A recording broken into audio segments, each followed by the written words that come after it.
കഴിഞ്ഞ ദിവസങ്ങളിൽ വന്ന ഒരു വാർത്തയായിരുന്നു കോസ്മെറ്റിക് സർജറി ചെയ്തതിനെ തുടർന്നുണ്ടായ ഒരു യുവതിയുടെ വളരെ ദാരുണമായ സംഭവം. വയറ്റിലെ കൊഴുപ്പ് മാറ്റൽ ശസ്ത്രക്രിയയിലൂടെ അവസാനം വിരലുകൾ നഷ്ടപ്പെട്ട സ്ഥിതിയിലേക്ക് എത്തിയിരുന്നു നീതു എന്ന യുവതി. നീതുവിൻ്റെ ഭർത്താവിൻ്റെ മാതാപിതാക്കൾ ഇപ്പോൾ മാതൃഭൂമി ന്യൂസിനോട് സംസാരിക്കുന്നു. കേൾക്കാം. വയറ്റിലെ കൊഴുപ്പുമാറ്റൽ ശസ്ത്രക്രിയയിലൂടെ കൈയിലെയും കാലിലെയും 9 വിരലുകൾ നഷ്ടപ്പെട്ട നീതുവിന്റെ ഭർത്താവിന്റെ മാതാപിതാക്കളാണ് നമ്മളോടൊപ്പം ചേരുന്നത്. ആരോഗ്യവതിയായ ചെന്ന കുട്ടി കൊഴുപ്പ് ശസ്ത്രക്രിയ ചെയ്തിട്ട്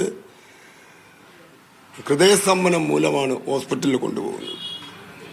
ഇതെല്ലാം സാധാരണപ്പെട്ട ഞങ്ങൾക്ക് തന്നെ അറിയാം, ഇതെല്ലാം ഡോക്ടറുടെ പിഴവാണ്. എന്നിട്ട് അത് ബോർഡിന് മനസ്സിലായില്ല എന്ന് പറഞ്ഞാൽ നിങ്ങൾ ഇനി പരിശോധിക്കുക. ബോർഡ് ഇനി തീരുമാനം അന്തിമമായി വന്നിട്ടില്ലല്ലോ. പരിശോധിച്ച് ആരെയും സൈഡ് നിൽക്കണ്ട, ഞങ്ങളെയും സൈഡ് നിൽക്കണ്ട, ന്യായവും നീതിയും എന്താണെന്ന് വെച്ചാൽ അത് കണക്കാക്കി ഉള്ളൊരു തീരുമാനം ഉണ്ടാക്കണമെന്ന് ഒരു അഭ്യർത്ഥനയും കൂടിയാണ്. മുഖ്യമന്ത്രിയും ആരോഗ്യവകുപ്പ് മന്ത്രിയും അത് ഇടപെടണം. ഞങ്ങളുടെ കുട്ടിക്ക് 9 വിരലുകൾ നഷ്ടപ്പെട്ടു. അതുമാത്രമല്ല, മറ്റേ വലത്തെ കയ്യിൽ 2 വിരലിന് കംപ്ലൈൻ്റ് ഉണ്ട്, കാലിന് കംപ്ലൈൻ്റ് ഉണ്ട്. അവരുടെ ജീവിതം തന്നെ പ്രതിസന്ധിയിലാണ്. 2 ഇരട്ട കുട്ടികളുടെ മക്കളാണ്.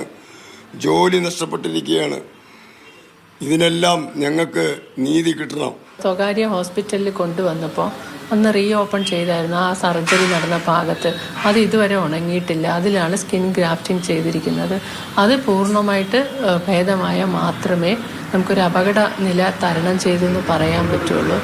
അതുകൊണ്ട് അതീവ ഇൻഫെക്ഷൻ ഇല്ലാത്ത രീതിയിൽ തന്നെ നമുക്ക് മുമ്പോട്ട് കൊണ്ടുപോകേണ്ടി വരും. കൃത്യമായ അന്വേഷണം വേണമെന്നാണ് ഈ മാതാപിതാക്കൾക്കും പറയാനുള്ളത്. ക്യാമറാമാൻ സജികുമാറിനൊപ്പം ആതിര പുതുവയലിൽ, മാതൃഭൂമി ന്യൂസ്, തിരുവനന്തപുരം.